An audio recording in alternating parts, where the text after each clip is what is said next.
Question number 1। देखिए यहाँ पर अपने को फिगर दिया हुआ है। उस फिगर में कंडक्टर्स दिए हुए हैं जो कि यूनिफॉर्म मैग्नेटिक फील्ड में प्लेस्ड है।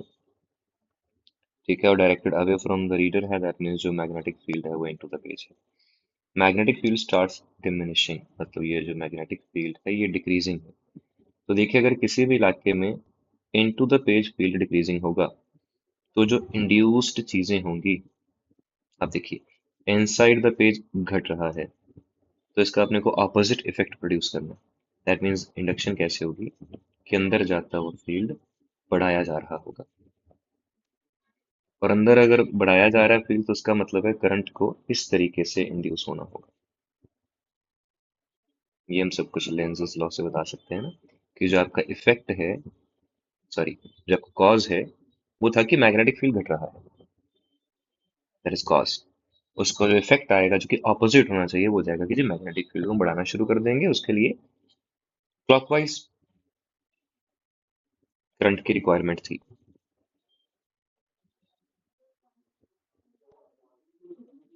ऑलराइट, अब हम इन ऑप्शंस को देखते हैं।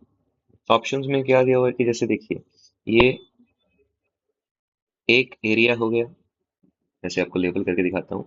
This is one different area, this is another different area. तो इन एरियाज में क्लॉकवाइज करंट का एक्सपेक्टेशन है कि करंट ऐसे क्लॉकवाइज चले और इसमें भी ऐसे क्लॉकवाइज चले, पर्सनली दोनों में अलग अलग। ठीक है, तो यहाँ पर करंट ऐसे आना चाहिए, यहाँ पर करंट ऐसे आना चाहिए, और यहाँ पर ऊपरी लूप की वजह से इधर आना चाहिए और अंदर वाली लूप की वजह से इधर आना चाहिए। दोनों सिमेट्रिक हैं तो ये जो इंटरनल वैल्यूज है ना, ये वैल्यूज कैंसिल हो जाएंगी।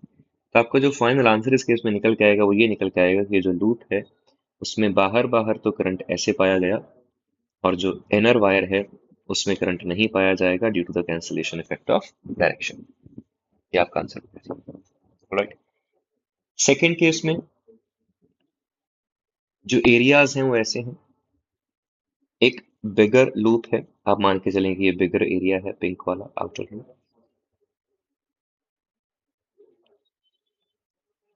ये करंट ऐसे चलाना चाहती है। जो इनर लूप है वो भी करंट ऐसे चलाना चाहती है,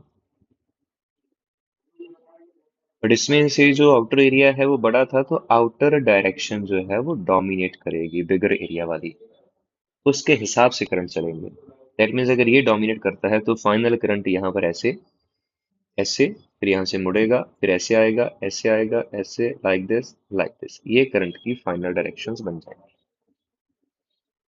ठीक है,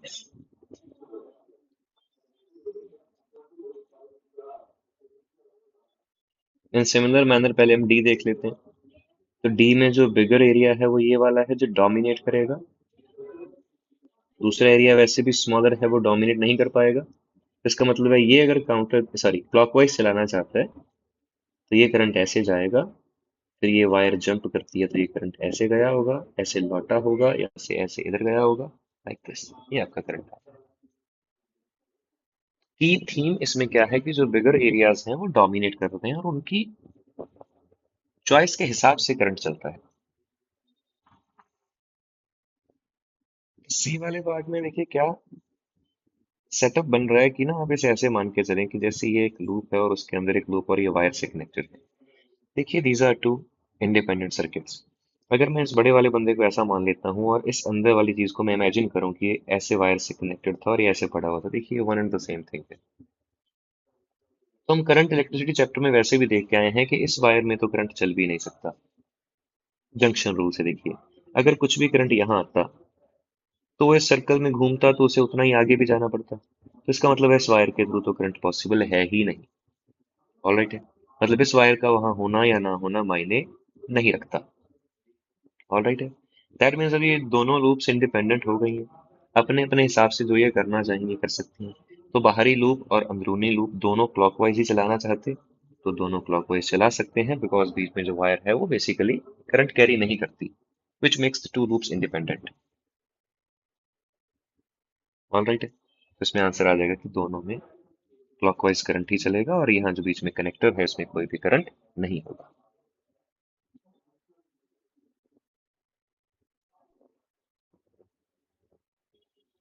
क्वेश्चन नंबर 2। देखिए, स्विच को क्लोज कर दिया जाता है और कुछ देर बाद उसको दोबारा खोल दिया जाता है। तो जो सर्किट है उसका सीन ऐसा रहेगा कि पहले यहाँ कोई करंट नहीं है। फिर आपने जब स्विच को बंद करा होगा तो सर्किट पूरा हो गया होगा, तो यहाँ करंट आने लगा। अब जब ये करंट आने लगा तो ये करंट तब तक मेंटेन रहेगा जब तक आप दोबारा कोई छेड़छाड़ नहीं करते। अब दोबारा आपने स्विच को ओपन कर दिया। ओपन कर दिया तो दोबारा से ये करंट जीरो हो गया। तो यू कैन सी जो चेंजेस है ना, वो एक तो यहाँ पर कुछ चेंजेस आ रहे हैं, एक यहाँ पर कुछ चेंजेस आ रहे हैं। मतलब अगर स्विच क्लोज्ड ही रहता तो there is no change going on, जो है वो मेंटेन था। अब अगर ऐसा करंट है तो इस इलाके में जो मैग्नेटिक फील्ड बनेगा वो आउट ऑफ द पेज बनेगा।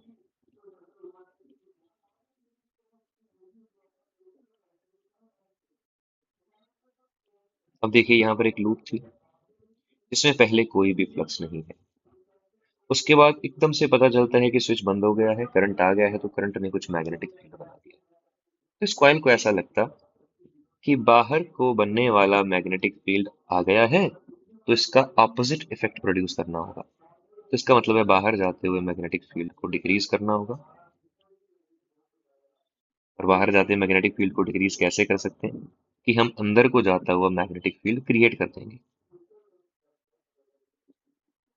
बात समझ आ रही? अगर फील्ड बाहर को बनने की कोशिश कर रहा है तो उसका ऑपोजिट इफेक्ट क्या है कि हम अंदर को फील्ड बनवा देते हैं। और अंदर को फील्ड बनवाने के लिए जो करंट है उसको ऐसे चलना होता है, induced current. That means coil में एक क्लॉकवाइज करंट पाया जाएगा। लेकिन ये करंट आपको सिर्फ उस स्मॉल मोमेंट के लिए ही दिखेगा जब आपने स्विच को क्लोज करा दो। क्योंकि जब लंबे समय के लिए स्विच क्लोज्ड रहता तो कोई चेंजेस तो आ ना रहे होते। तो ये जो कॉयल होती है, कॉयल क्या फील करती कि यार जो फ्लक्स है वो तो अब कांस्टेंट हो ही चुका है, तो अब चेंजेस तो हो नहीं रहे। और जब चेंजेस नहीं होते तो कोई भी करंट इंड्यूस नहीं होगा। दैट मीन सिर्फ एक मोमेंट के लिए करंट दिखा, और उस मोमेंटरली जो चीज दिखती है उसे बोलते हैं पल्स, एक झटका। करंट का एक मोमेंट के लिए आना। फिर से आप स्विच को बंद करते हैं। अब जो कॉयल है वो क्या फील करती है कि यार बाहर को फील्ड होता था, अब नहीं है। तो उसे लगा जो आउटवर्ड फील्ड है वो घट गया है। तो उसका ऑपोजिट इफेक्ट क्या प्रोड्यूस करा गया कि बाहर को जो फील्ड है उसे बढ़ा दिया जाए। और बाहर को अगर बढ़ाना है तो करंट का इंडक्शन होगा इस प्रकार से, इंड्यूस्ड करंट। तो आपको एक ऐसा करंट इसमें देखने को मिलता है। और ये भी एक मोमेंट के लिए होता है, बिकॉज बाद में करंट जीरो हो ही चुका है और इसे जीरो ही रहना है, तो चेंजेस तो आ नहीं रहे, तो फिर ये करंट दोबारा से गायब हो जाता है। तो इसमें ऑप्शन डी हमारा आंसर हो जाएगा कि जो पहले जो करंट मिलता है वो क्लॉकवाइज है और बाद में जो करंट है वो एंटी क्लॉकवाइज है। इसमें एडिशनल इंफॉर्मेशन आप ये ध्यान में रखें कि जब जब कोई चेंज सिर्फ एक मोमेंट के लिए आता है तो इंड्यूस्ड करंट जो पैदा होगा वो भी एक मोमेंट के लिए ही पैदा होगा, जिसे हम पल्स बोल देंगे। तो छोटे समय के लिए चेंज मतलब छोटे समय के लिए करंट दिखेगा आपको। और अगर आपके चेंजेस कंटिन्यू करते हैं कि लगातार चेंजेस हुए जा रहे हैं, तो उसका मतलब है लगातार इंड्यूस्ड करंट दिखता रहेगा। तो चेंजेस से इंड्यूस्ड करंट आता है, ये ध्यान में रखें। Question number 3। प्रीवियस क्वेश्चन में अगर लूप उसके इनसाइड होती, देखिए इनसाइड होती तो ये फर्क आ जाता कि वो जो सारी एक्टिविटी है, आप पिछला क्वेश्चन रेफर कर सकते हैं। वो जो सारी एक्टिविटी है वो यहाँ हो रही होती है अंदरूनी इलाके में, और जो करंट है वो ऐसे जा रहा होता। तो करंट ऐसे जा रहा होता तो जो फील्ड होता वो इनटू द पेज होता। पहले जब ये कॉइल बाहर पड़ी थी आउटसाइड, तो इसको जो मैग्नेटिक फील्ड मिल रहा था वो आउट द पेज मिल रहा था। तो आप देख सकते हैं डायरेक्शन जो है वो कम्प्लीटली फ्लिप हो गई है। तो जो आंसर है वो फ्लिप हो जाएगा। उसमें पहले क्लॉकवाइज था फिर एंटी क्लॉकवाइज था, यहाँ पलट जाएगा, पहले एंटी क्लॉकवाइज फिर क्लॉकवाइज। ठीक है, लॉजिक इसका सेम रहेगा कि फील्ड पहले बढ़ा फिर घट गया, और डायरेक्शन घूम गई है तो इंड्यूस्ड करंट की डायरेक्शन भी घूम जाएगी।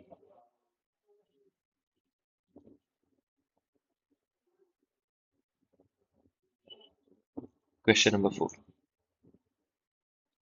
देखिए, दो पैरेलल वायर्स हैं, एक दूसरे की तरफ मूव कर रही हैं।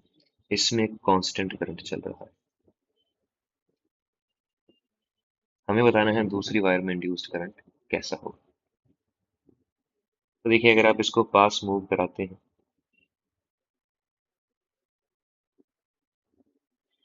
तो जो इलेक्ट्रोमैग्नेटिक इंडक्शन है, वो फिनोमेना जो होता है वो चेंजेस को अपोज करता है। दैट मीन्स आप जब इसे अंदर मूव करवा रहे होते हैं तो कुछ ना कुछ ऐसा होना चाहिए जो इस मूवमेंट को अपोज करे। अगर आप पास आ रहे हैं तो दैट मीन्स इस पर एक ऐसा बाहर को फोर्स आ जाना चाहिए जो इसे रिपेल करे कि भाई तू मेरे पास मत आ। अब अगर बाहर को फोर्स चाहिए दैट मीन्स अपने को कुछ रिपल्शन चाहिए, और रिपल्शन तभी पॉसिबल है अगर इनमें जो करंट होगा वो ऑपोजिट सेंस में चलेगा। तो इसका मतलब इंड्यूस्ड करंट ऑपोजिट सेंस में आना चाहिए। So that is opposite direction से एक रिपल्शन आता, और जो नजदीक आ रही थी वायर उसे अपोज करा जा सकता। सेकंड केस में अगर वायर्स को दूर करा जाता तो इसका उल्टा हो जाता। देखिए, यहाँ एक करंट चल रहा कांस्टेंट, एक वायर है जो इससे दूर जा रही थी, तो अब जो शुरुआती मूवमेंट है वो बाहर को है, जो बंदा दूर जा रहा है। तो इसका ऑपोजिशन क्या हो सकता है कि उसे अट्रैक्ट कर लिया जाए।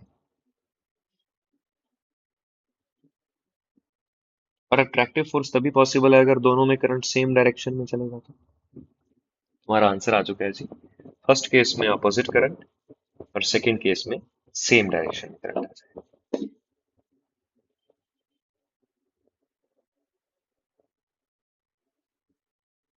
Question number 5। P and Q conductors हैं जो कि फ्रिक्शनलेस रेल्स पर पड़े हैं। ये फिक्स्ड रेल्स हैं आर और S. P and Q slide करी जा सकती हैं दोनों वायर्स।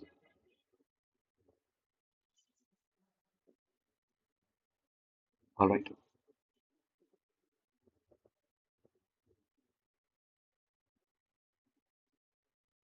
तो ये जो वायर्स हैं उनको हम बनाकर देखते हैं। देखिए, magnetic field is into the page. Alright. अगर इनटू द पेज है और आपको जो वेलोसिटी दी गई वो इस तरफ दी गई, तो v क्रॉस b के हिसाब से एक ऐसा सेल इसमें प्रोड्यूस हो जाता है। इसकी वजह से एक ऐसा करंट इसमें सर्कुलेट करता है। तो इसमें से जो करंट हो जाता है वो ऊपर को हो जाता है। सेम करंट यहाँ से भी जाता है, सेम करंट यहाँ से भी जाता है, यहाँ से भी जाता है। सर्किट कंप्लीट हो गया।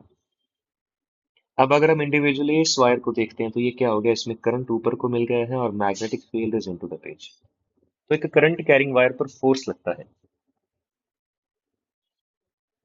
इस फोर्स का फॉर्मूला हमने पढ़ा हुआ है, B I L sine theta, है ना। उसकी डायरेक्शन जो है वो क्रॉस प्रोडक्ट से दी जाती है। तो उसकी डायरेक्शन देने के लिए आई क्रॉस बी करा जाता है बेसिकली। तो आई क्रॉस बी के हिसाब से जिस पर फोर्स है वो इस तरफ को आ जाएगी। ठीक है। तो इसका मतलब है ये जो वायर थी ये इस तरफ को अगर फोर्स एक्सपीरियंस करती तो हम इसे कह सकते हैं कि it moves towards P. In other words आप कह सकते हैं कि ये पी की तरफ अट्रैक्ट हो जाएगा। ठीक है।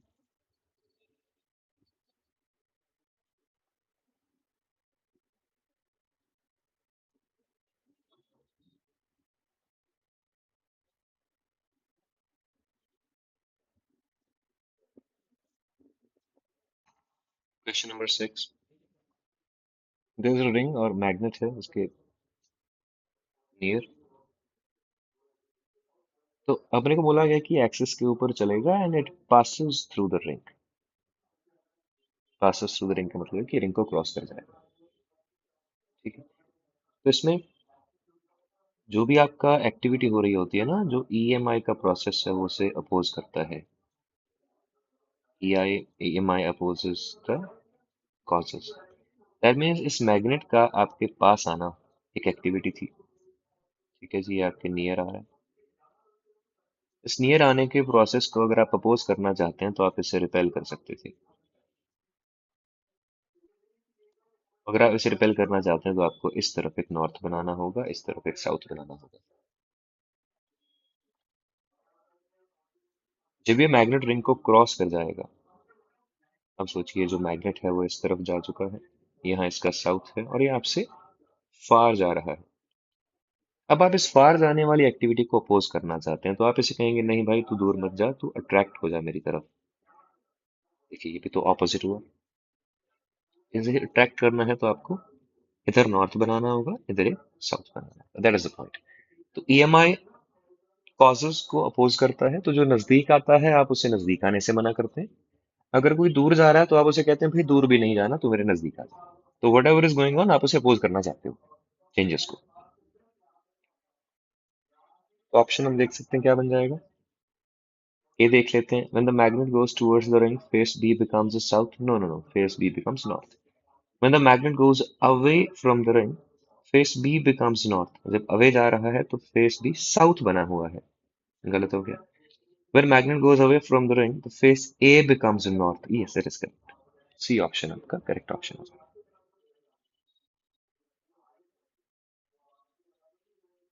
Question number 7. Conducting frame is placed in a magnetic field which is directed into the paper. Into the paper एक magnetic field है। Magnetic field increase हो रहा है, तो इलेक्ट्रोमैग्नेटिक इंडक्शन के हिसाब से इसका ऑपोजिट होना था। तो इनटू द पेज अगर बढ़ रहा है तो इसका ऑपोजिट हम क्या कर सकते हैं, आउट ऑफ द पेज हम बढ़ा सकते हैं। और अगर आउट ऑफ द पेज बढ़ना है तो आप देख सकते हैं कि जो करंट का इंडक्शन है वो एंटी क्लॉकवाइज होना होगा।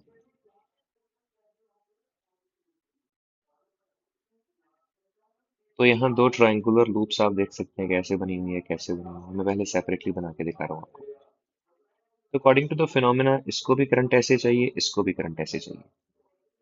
ऑलवेज जो लार्जर एरियाज हैं वो डोमिनेटिंग रहेंगे, बिकॉज उनका फ्लक्स ज्यादा है तो चेंजेस ज्यादा महसूस हो रहे हैं। तो लार्जर एरिया डोमिनेट्स, मतलब इसकी जो डायरेक्शंस हैं वो प्रिवेल करेंगी।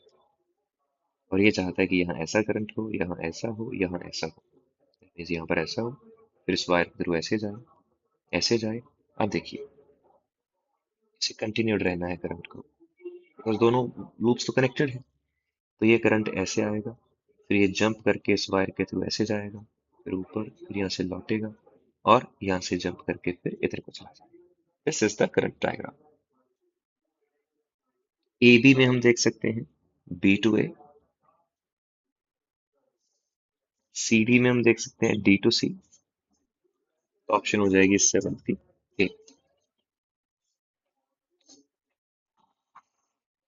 Question number 8। देखिए कंडक्टिंग रिंग इस तरह से प्लेन में पड़ा हुआ है और जो चार्ज पार्टिकल है वो इस तरीके से आपने इसके थ्रू भेज दिया। क्यों?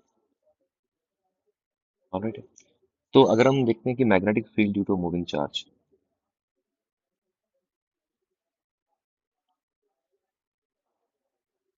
तो उस मैग्नेटिक फील्ड की जो डायरेक्शन है ना, डायरेक्शन निकालने के लिए आप क्या करते हैं, V cross R cross product आप यूज करते हैं। इसका अपनी कॉपी में टॉपिक देखिए, magnetic field due to moving charge. इसका जो फॉर्मूला होता है उसमें देखते हैं कि मैग्नेटिक फील्ड की डायरेक्शन है वो V vector cross R vector से आती है। राइट। दैट मीन्स अगर आप लेट्स से इस कॉइल के प्लेन में मैग्नेटिक फील्ड निकालना चाहते थे तो उसके लिए पहले आपको वी और आर को क्रॉस प्रोडक्ट करना पड़ेगा। तो इसकी जो वेलोसिटी है वो डाउनवर्ड हो गई, ये तो एक वेक्टर बन गया है। तो मान लीजिए कोई बंदा यहाँ फील्ड निकालना चाहता तो पहले उसको यहाँ आर वेक्टर बनाना पड़ता। तो यहाँ पर आप बनाएंगे आर वेक्टर ऐसे, फिर वी वेक्टर और आर वेक्टर का क्रॉस प्रोडक्ट हम करते। इन दोनों का जो क्रॉस प्रोडक्ट है ना वो इसी प्लेन के अंदर आ जाएगा। दैट मीन्स जिस प्लेन में आपने कॉइल रखी है ना, उसी प्लेन के अंदर ये मैग्नेटिक फील्ड आएगा। ठीक है। ऐसे ही आप किसी भी और पॉइंट पे निकालना चाहते हैं, मान लीजिए आप फॉर एग्जांपल आप यहाँ निकालना चाहते हैं मैग्नेटिक फील्ड, तो आप क्या करते हैं, आप पहले यहाँ का पोजीशन वेक्टर बनाते, फिर वी क्रॉस आर करते, तो वी क्रॉस आर से किसी ना किसी डायरेक्शन में आपको फील्ड मिल जाता जो कि कॉइल के प्लेन में ही होता। तो हम ये कह रहे हैं कि जो बी बनेगा is in the same plane as of coil, ring है जो। तो इसका मतलब है फ्लक्स की वैल्यू जीरो हो जाएगी। फ्लक्स तब मिलता है जब हम किसी एरिया को कट करते हैं। ऐसा ना हो कि आपका जो फील्ड है वो एरिया के साथ ही जा रहा है पैरेलल। तो देखिए ये जो मैग्नेटिक फील्ड है तो सेम प्लेन में आ गया, तो ये कट तो करेगा नहीं उसको, तो फ्लक्स जीरो है। और चार्ज जब आगे पीछे मूव करेगा तो इसकी डायरेक्शन ऐसी आएगी और फ्लक्स हमेशा जीरो रहेगा। एंड सिंस ये फ्लक्स जीरो रहेगा तो आप देख सकते हैं कि अगर किसी को हमेशा ही जीरो रहना है तो वो एक कांस्टेंट वैल्यू बने। और अगर फ्लक्स कांस्टेंट है तो ईएमएफ प्रोड्यूस नहीं होगा, कोई करंट प्रोड्यूस नहीं होगा। तो अगर आप कुछ हीट वगैरह निकालना चाहते पावर का फॉर्मूला लगा के तो वो भी जीरो आ जाती। That means no heat will be produced in the ring.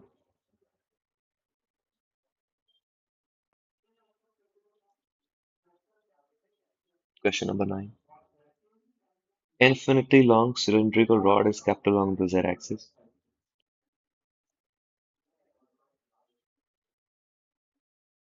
ये एक्सिस हो गया, तो जो वायर है हमारे इस तरीके से प्लेस्ड है। जो मैग्नेटिक फील्ड है वो कांस्टेंट है और वो प्लस जेड में है, तो मैग्नेटिक फील्ड भी देखिए इसके साथ जा रहा है। तो इंड्यूस्ड करंट बताना है। ये तो लॉन्ग सिलेंड्रिकल कंडक्टिंग रॉड है, ये मूव नहीं कर रही, कांस्टेंट मैग्नेटिक फील्ड है वो प्रेजेंट है। तो ना तो यहाँ पर मैग्नेटिक फील्ड चेंज हो रहा है, ना ही यहाँ पर आपका कंडक्टर मूविंग है। दैट मीन्स यहाँ पर तो ईएमएफ फिनोमेना चालू ही नहीं होगा। देखिए ईएमएफ कब आता है, यहाँ तो आपका फ्लक्स चेंजिंग निकले, ठीक है, या आप एक कांस्टेंट फील्ड में एक मूविंग कंडक्टर बन जाए। And none of the cases happening right now. That means EMF हुआ ही नहीं, तो कोई करंट बना ही नहीं। आंसर आ जाएगा आपका zero. Question number 10. P and Q are two coaxial loops. Switch is closed, some current flows. Then switch remains closed for a long time. Then switch is open, then the current flows in Q. Then the directions of this and this as well. Alright. So this is coil P. According to the situation, we can see कि battery इस तरह से लगी हुई है, इसमें जो current चलेगा वैसे चलेगा। जब करंट ऐसे चलेगा तो इससे जो मैग्नेटिक फील्ड बनने वाला है वो इस तरह से होगा, टुवर्ड्स दिस साइड। और उसी जगह पर ये Q कॉइल प्लेस्ड है। तो स्टार्टिंग में कोई करंट नहीं था, तो स्टार्टिंग में मैग्नेटिक फील्ड नहीं था। फिर आपने स्विच को क्लोज कर दिया, तो स्विच क्लोज कर दिया तो करंट आने लगा, तो मैग्नेटिक फील्ड आने लगा। उसके बाद जब आपने दोबारा स्विच को ओपन करा, स्विच ओपन करा तो फिर से करंट चला गया, तो फिर से मैग्नेटिक फील्ड चला गया। तो जो क्यू कॉइल है उसका एक्सपीरियंस कैसा रहा, उसे लगा कि पहले तो फ्लक्स है नहीं, और फिर जब स्विच क्लोज होगा तो उस इस तरफ जाते हुए मैग्नेटिक फील्ड से एक फ्लक्स आ गया है। और अगर आपका फ्लक्स जो है, मैग्नेटिक फील्ड जो है वो टुवर्ड्स द लेफ्ट साइड बढ़ गया है, तो इसका ऑपोजिट आप क्या करेंगे, आप इस तरफ को एक मैग्नेटिक फील्ड इंड्यूस करना चाहेंगे, ऑपोजिट। और इधर मैग्नेटिक फील्ड देना है, तो आपका जो करंट होगा वो इस प्रकार से चलेगा। ऑलराइट। फिर फाइनली स्विच ओपन कर दिया गया, तो फिर से कॉइल को समस्या होगी। अब वो समस्या क्यों होगी, बिकॉज फ्यू मोमेंट्स अर्लियर आपको इस मैग्नेटिक फील्ड की आदत पड़ चुकी थी कि भाई ठीक है, अब करंट आ गया है तो फील्ड आ गया है तो कोई बात नहीं, अब अगर ऐसे मेंटेन रहेगा तो एवरीथिंग इज ओके। बट वो मेंटेन रहता नहीं, और थोड़ी देर के बाद आप देखते हैं कि करंट जीरो हो गया, तो मैग्नेटिक फील्ड जीरो हो गया। अब आपकी लाइफ ऐसा फील कर रही है कि लेफ्ट साइड को जाता हुआ मैग्नेटिक फील्ड घट गया है, बंद हो गया है। तो आप उसका अपोजिट क्या करते, सेम डायरेक्शन में मैग्नेटिक फील्ड को इंड्यूस करवाते। आपको चेंजेस को अपोज करना है ना, तो पहले वो फील्ड बढ़ा तो आपने उसका उल्टा उल्टा चला दिया। अब वो फील्ड घटने की कोशिश कर रहा है तो आप उसके सपोर्ट में आ गए, तो ये गोइंग ऑपोजिट।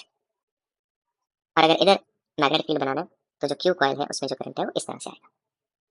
तो as seen by this observer, इस लूप में जो करंट्स हैं, जो पहले इस सेंस में है विच इज एंटी क्लॉकवाइज, और फिर वो इस सेंस में है विच इज क्लॉकवाइज। डी आपका आंसर है।